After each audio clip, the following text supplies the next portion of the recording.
And hello, boys and girls. This is your old pal, Uncle Al, aka Diebulfrog79. Hit the like button or the subscribe button. Check out my channels. I'm not your average YouTube prepper, bushcrafter, gun guy because I can outsmart the AI, which drives everybody nuts. Excuse me. First thing, this is a VR part 2 to Chandra the Strange in Kentucky. Hey, Kentucky. Okay, and like most people who has legal problems or you need a weapon, you've seen the first part of the video, you heard the legal warning. My lawyer said if I do this in part 2, I have to read it out loud again. Got too many notes. Stay here. Warning, warning, warning. Neither the YouTube or this channel will not accept responsibility for any loss, injury, or damages caused by the use of techniques described in this video, nor any prosecution proceedings or brought or instigated by any person or bodies using these techniques. Gotta use common sense, folks. Made by the viewer on his or her good judgment. If you're stupid enough to do this, then you're at your own hands. You can't blame anybody else. This material is only for academic use.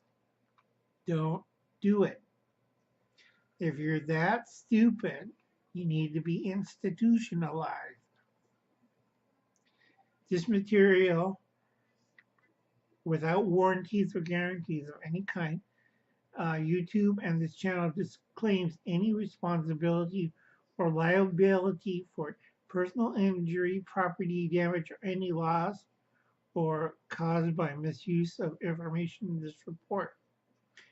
And if you're the 18 to 23-year-old, want to be criminals or are criminals, go watch the first part of this video. Now, first part we had discussed, and a lot of you boys and girls didn't understand. So I have to read that warning a lot. Okay, now a lot of you got your barrel. It's a 410 barrel, not a pipe, a barrel.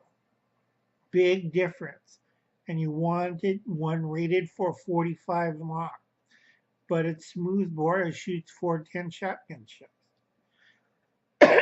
Excuse me. We're concerned about the 410 diameter. Now, a lot of you like, I could take a lead pipe. Well, a lot of pipes are made in China. I don't trust China more than I can throw. Now, understand this very carefully. When you make stuff out of pipes or plumbing pipes and you don't know the pressures, you might kill yourself. This is important, boys and girls. So, if you do have the pop-out kit, you go online and just, not YouTube, online, and you put down either Bud K or CH Cadell, and it'll come up for $119. It's not a gun, it's a kit. You assemble it, and it will fire the low pressure 410 shotgun shells. When you add a laser sight to it, it works pretty good. Only good up to about 25 yards or 20 yards. You could do a whole bunch of things. Now, next part you're going to hear is from Uncle Al. Now, what the Papa gun is, basically it's a slam fire. Uncle Al's has other plants and other things, and that you won't need to know because a lot of you can't figure out simple mechanics of firearms. Uncle Al could make it. Now, Man, I'm getting old drinking soda.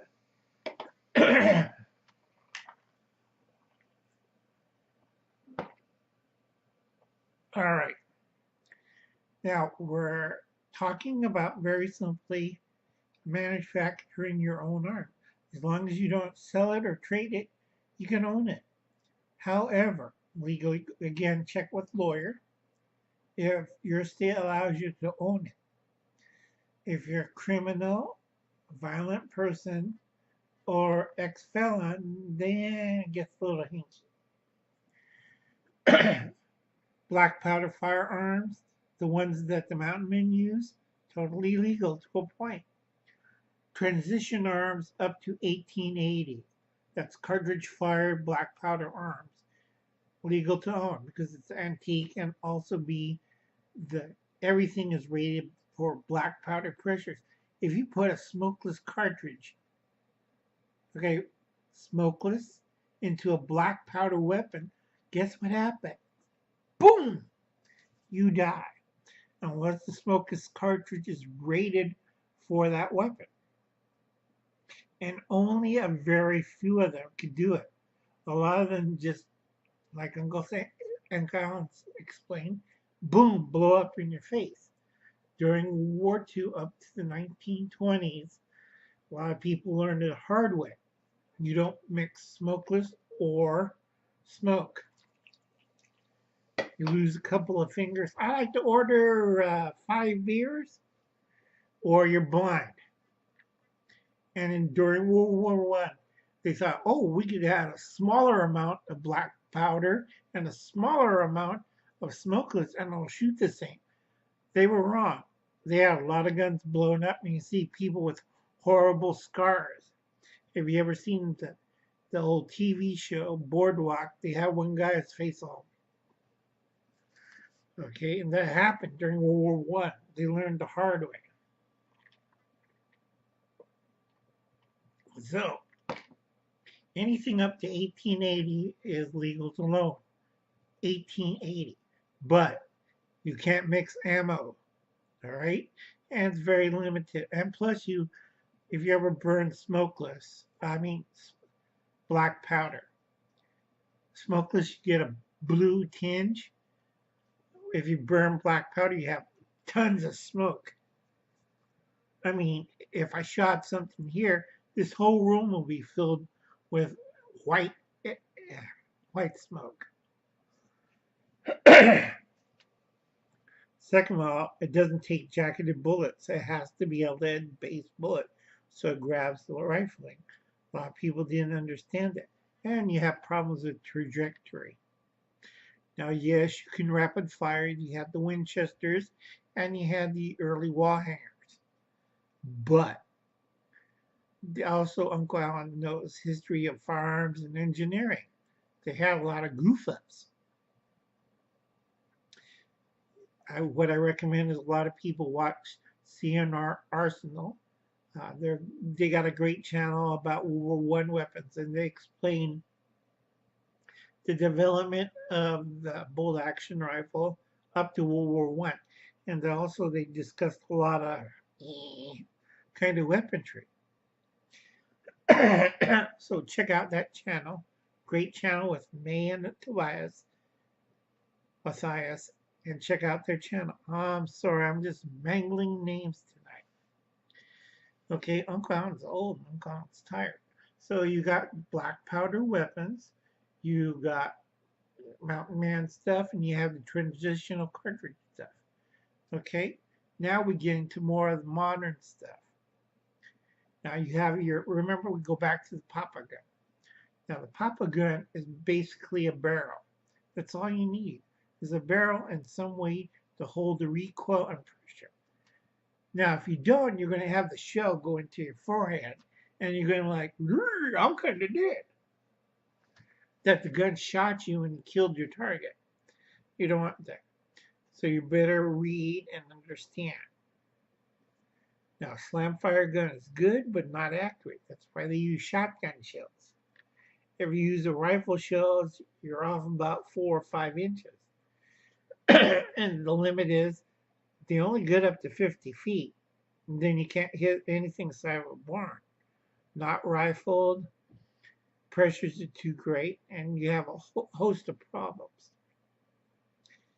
Now, I think I'm looking at time, and it's like, oh boy, I might have to do part 3. Legalities. Perfectly legal except for within certain states. Because in those states, the barrel is considered part of the gun. Now, a lot of people are like, how do you know all this stuff? Well, I experiment. I experiment a lot. Let's say Uncle Alan goes to a foreign country that I could get the ammunition, but I can't get the gun. And I like shooting. Okay, that's not a problem for Uncle Alan. He'll send a lamp.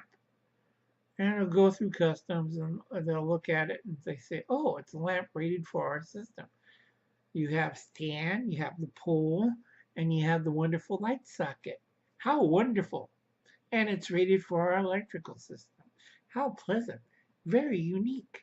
And it gets shipped over there. And they'll tear it apart and look at it again. Nothing wrong. When Uncle Alan gets it there, all of a sudden with little parts from the hardware store, it's metric.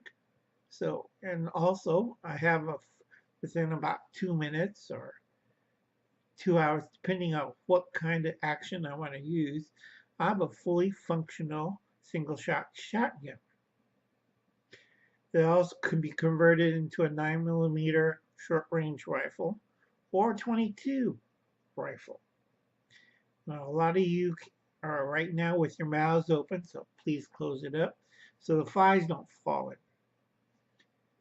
The 410 shotgun barrel as a lamp is basically the pole that holds the light socket and the electrical cord. And I went through a lot of places, and I went by. Just hard part was mailing it, shipping costs. And people couldn't figure out what it was. They write ugly lamp. Okay? Basically anything 18 to 16 inches long, they don't take a look at it. Now, how can I shoot a 9mm bullet in a 410 shotgun barrel? Well, the barrel is rated for 45 long. Okay? Now, once you put in the insert, 9mm insert, rifle insert, not adapter, insert. Repeat that. A certain company I won't mention, but Chippewa, makes barrels, and you can slip it into a 410 fairly easy, and you have a 9mm rifle. Now, I don't like slam fire because it's inaccurate, but put in a couple sights and presto, I have a little rifle. And it only took Uncle Alan about 30 minutes to assemble everything. And simple parts from a hardware store. Now, that's one of my trade secrets that you'll never figure out. I know a few channels like West Wind Survival, he'll figure it out. Sergeant BA and SOS Survival, he knows what I'm talking about. It's easy for him to figure it out.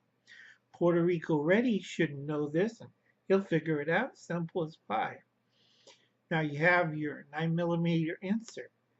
Instead of firing a 9mm, you put the rifle insert for 9mm. Presto, you have a 22 insert. Same barrel, same thickness, but triple the wall. Now you have 3 barrels in one, and it shoots a 22.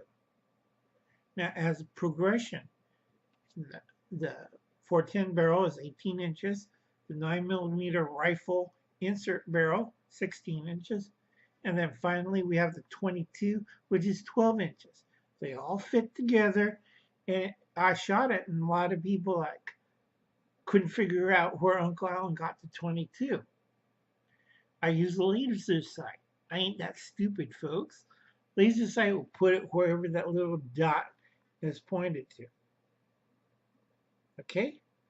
And I don't use the slam fire system. I got my own roll block system that'll hold the pressure and the shell inside the chamber. Duh! So I could shoot .22. I could shoot 9mm. I could shoot 410 shotgun, either buckshot, 3 pellets of buckshot, or I could shoot a 3-inch magnum shell of number 6 shot. Now, a lot of you people like, so close your mouth, okay, and get ready for part 3. All right, because I got a lot of things I got to explain. Now, once you develop the gun, you have to be careful. Some countries you can't get the ammunition as easy. So, boys and girls, I got to sign off. I'm going to only shout out a few people. Cheap Things Outdoors. Hey, Johnny, I always promise you I'll shout you out. Also, West Wind Survival. Check out his channel. And always, Chandra Strange in Kentucky. Okay, I'm explaining this carefully so you don't get into legal trouble. So I have to do part 3 because I'm ran out of time. And that's all the shout outs for tonight. Those people who has engineering degrees are scratching their heads. How come a guy from a university behind a dumpster can figure out a piece of hardware? Ain't that stupid? I just look stupid and I'm old, but I'm a lot smarter than most people. And remember, if you try swatting my house and trying to figure out where's the gun, you'll never find it. Because you've been staring at it for all the videos and you still can't figure out where is the gun. Okay? Right in front of you, it's not me. All right? I'm not a 410 shotgun. But I'll give you a hint. Remember I told you a lamp. It's not the little one back there. Back there, lit. Okay? That's not a gun. And if you don't know what you're doing, you're going to blow off your hand or you're going to blow off your face. So please pay attention to part 1. And I'll be back to part 3 to explain. Okay, boys and girls, I'll catch you later. I'll see you in part 3. If you're interested, stick on by.